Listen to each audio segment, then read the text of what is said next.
everybody, it's Drybear. Black Myth Wukong, the action RPG that everyone has been hyped about for many years now, has finally released. And not only has it shattered records in many different ways, it's also stirred up a whole bunch of controversy just like it did during development. Now, personally for me, I stopped watching trailers because I didn't want to be spoiled on anything in the game. I didn't want to see too much of it as I was going into it, and also didn't read any of the reviews as well. I just wanted to have a fresh take on it. I didn't get a review copy this time, so I wasn't having any early access to the game. I just wanted to come into it as a gamer and just see how it was. And honestly, it is impressive from top to bottom. There are some very simple aspects to it, and I would say that it definitely doesn't feel like a Souls-like to me. It feels a lot more like closer to like a God of War. It feels more like God of War with some Sekiro style elements in it, but it's not true in the Souls-like genre, and I actually personally wouldn't even put it in there. You have some nice power-ups, you have some cool things that you can put together, and you use that as your action experience as you go through the game.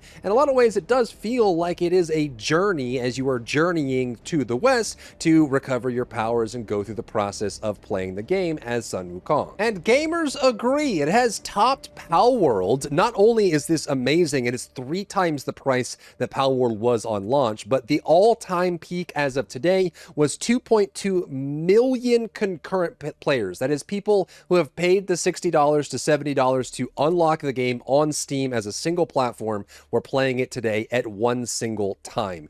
And on top of that, the reviews are absolutely stellar. And keep in mind, this doesn't even include console options or other things. This is just Steam as a PC representation for the game. It has blown records out of the water. And on top of that, it has a astounding positive review score on Steam as well. This is currently 96% positive, overwhelmingly positive from the score on Steam. This almost never happens, by the way, for a game of this quality, of this caliber, and this quality level. It's almost never this, because you usually have a bunch of people that are review bombing it for not being able to run it, for it crashing, for stutters, performance issues, all kinds of things, or maybe they just don't like the game at all and they play it for an hour and they just give it a bad score. So for a game like this to have an overwhelmingly positive score is kind of unheard of. And you have a range of people just liking the game for what it is, people calling it some kind of mix, which is how I feel as well, and it's generally felt like a breath of fresh air in a sea of Souls-like spammers. We have several of those coming up later this year. We've had many Souls-like games as well as the DLC for Elden Ring earlier this year, but what's interesting to compare between the two is Black Myth Wukong's all-time peak on the first launch day is 2.2 million on Steam, and the all-time peak for Elden Ring is 953,000. So it didn't even break the 1 mil or the 7-digit mark on that. Again, this is PC only. There's plenty of people that play on both consoles for Elden Ring, and I'm sure will be the same case for Black Myth Wukong, but it kind of shows how much interest there is for the game on PC. But that's not the end of the story, is there's plenty of people that are kind of questioning the launch numbers and also the launch habits of the company that comes from China that developed this game and put it out into the world. I put out a poll asking people if they were playing the game or were going to play it recently or within like the next few weeks, depending on what their schedule is like, or if they just were going to pick it up later on sale or not play it at all. And most people say they were either already playing it soon, or will be playing it when it becomes a little bit more affordable for them based on their current situation and everything like that. However, we are seeing people in the comments that are saying that the game itself is very polarized, right? Like people talking about where it comes from and also questioning all of the concurrent players that exist on this game, at least the numbers that we can see. Are these even real? And you would think that you have a 96% audience score for Steam, overwhelmingly positive. Even reading through some of these reviews show that the game is very well received. You would think that you would see that kind of everywhere, but you're not. IGN gave it an 8 out of 10 overall and had some things to say about the combat, saying that it was simple and elegant, and thanks in part to some tools that are really fun to play around with. Success hinges on a delicate balance of Twitch reflex-style gameplay mixed with careful resource management. Gamespot also gave it an 8 out of 10 and said that the magical abilities are wonderfully adapted. They liked the actual game combat and the boss battles are frequently stunning and force you to make full use of your repertoire. However, they said that the story assumes you have knowledge of Journey to the West and is tough to follow without it, and the level design is simple and dull, and enemies are too scarce, which we'll talk about in just a moment. Games Radar says that there's so much to see and explore, arguably too much to see and too little to explore, talking about the areas and explorations that we'll also talk about in just a minute. Finishing by saying that I absolutely loved Black Myth Wukong for the first 2 chapters, but recurring annoyances in some drawn-out sections began to wear me down around the halfway point. Combat carries the experience, the story is interesting, albeit too fragmented to put me on the edge of my seat, and the world is a wondrous place to be. Game Rant says that when everything clicks, it works and feels like a dance, but players should brace themselves for serious frustration as well. There is a certain button-mashing nature to the combat that is made apparent in the tankier boss fights, which makes dying and starting from scratch even more tedious than in similar games. Now, for my take on the game, I think that some of these criticisms are valid, and I think there is an interesting conversation to be had about whether or not a game like this deserves to have this kind of success on launch, because obviously it is very simplistic and elegant in many ways. It doesn't try to innovate too much on any one area. It is a beautifully made, beautifully delivered game that just looks gorgeous and has simple, satisfying elements to it. And I would say that if you like action RPGs, especially story-driven action RPGs like the recent God of War series or anything of the like, you're definitely going to love this game. And you'll probably start to notice over time some of the simplistic nature of the combat itself, but I think that you'll start to unlock more of those playstyles as you get through the game. And I would say my biggest gripe with the game so far has been that I feel like a lot of it is a little bit too easy, which is a fixable aspect. I had the same gripe around Dragon's Dogma 2 when that one came out as well. It felt like after a while, once you get used to the system and you're used to playing the game and you start getting your build together, you don't really face too many challenges, and I found that I've been 1 or 2-shotting most of the bosses throughout the first half of the game, progressing through and learning how things go. But they could very easily add in after the fact their, a Kumo mode or Dante Must Die or these crazy modes that allow you to have, or, Give Me God of War, these high-level modes that allow you to play at a higher difficulty. And it is on PC, which means we might even see some mods that make it even harder. But I think the experience overall is great. And the takeaway that I hope more people have about this game is that you have so much passion and spirit coming through the game itself. You could tell that the developers had a vision. They wanted to deliver on that vision, and they didn't stray from it, despite no matter how much criticism they were getting from Western companies or even just discourse online about their game having almost entirely male characters being shown and being displayed, most of them being part animal in some way, but no diversity representation, no target audience. They wanted to sell the story of Sun Wukong in the Journey to the West and nothing else, and they focused mostly on boss fights. Now on screen I'm only showing the early version of the boss fights just to prevent spoiling for too many people. This is the first area with the first few encounters, but I have said on stream many times when playing this game,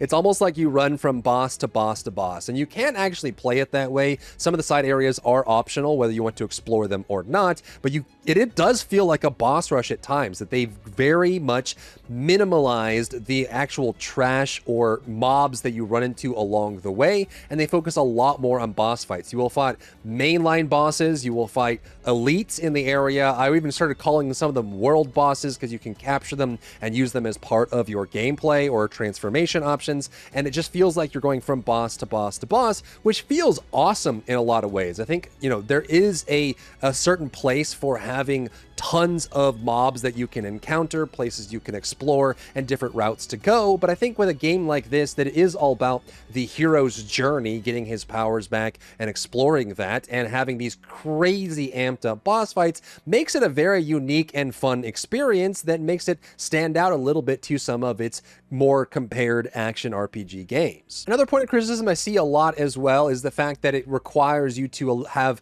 some understanding of the Journey to the West and that story story overall, what happened with the Celestial Court, Sun Wukong, and the other deities, and what went on with this character. It takes place after some major developments in that storyline. But I don't think you actually need to know that. And it's kind of curious to me that that's a major gripe point for a lot of these reviewers in the game, considering that many of them outwardly praise games from Software, which is known historically as the company that never explains anything. You can play through any Dark Souls or Elden Ring or Bloodborne game and have no understanding of the story and the atmosphere and the characters until someone makes a video detailing all the different item descriptions over time. So the fact that we're seeing a lot of harping on that for story, I think is kind of weird in general. And I think that the atmosphere and the world itself feels very much alive and very lived in, and they don't try to explain anything. You know, it's like Mad Max Fury Road, where it just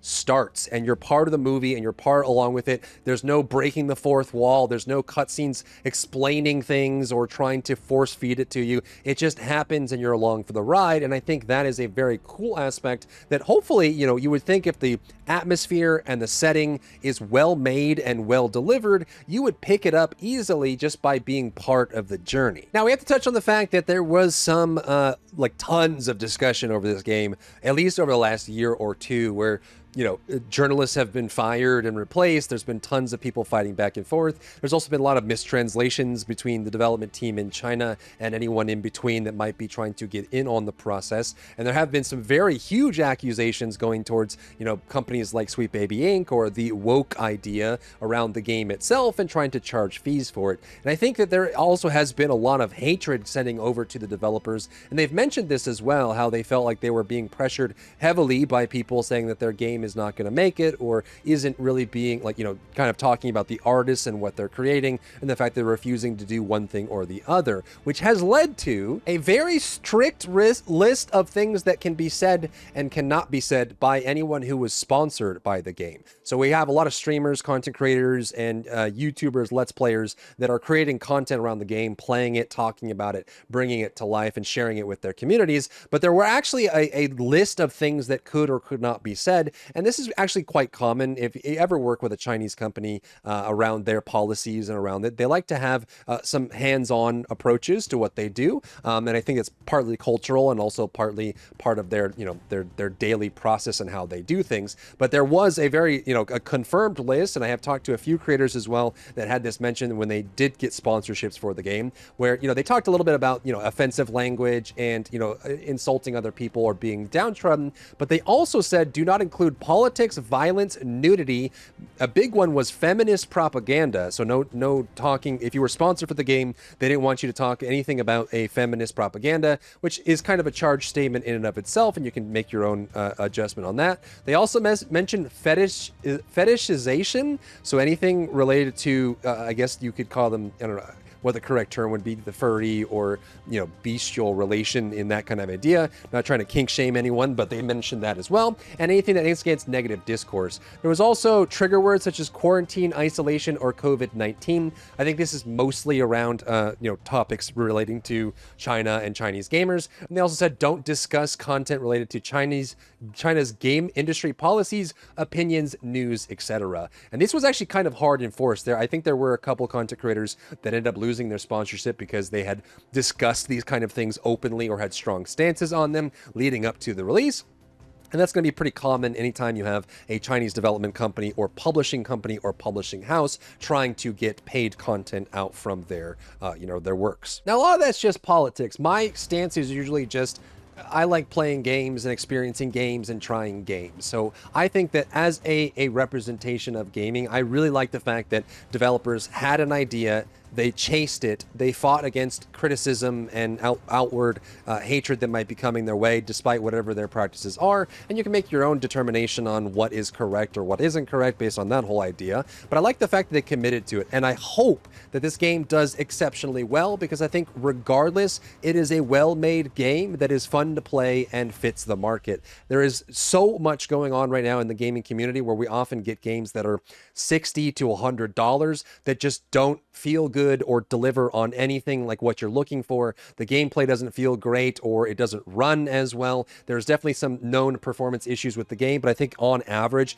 most players are having this game run well based on the benchmark, and it seems to just be an overall positive experience for the audience, for the gamers, for the people playing the game, which in my case, I think is the most important aspect of any game ever. Regardless of what discourse or conversation happens, it's just a fun game to play. But of course, let me know what you think about the game down below. Are you picking it up, or what do you think about the conversations that are going on right now around the game overall? If you found value in today's video, leave a like down below, leave a comment for the algorithm to help this video get seen by more people, and don't forget to check out my other channels for other content and other stuff and other things.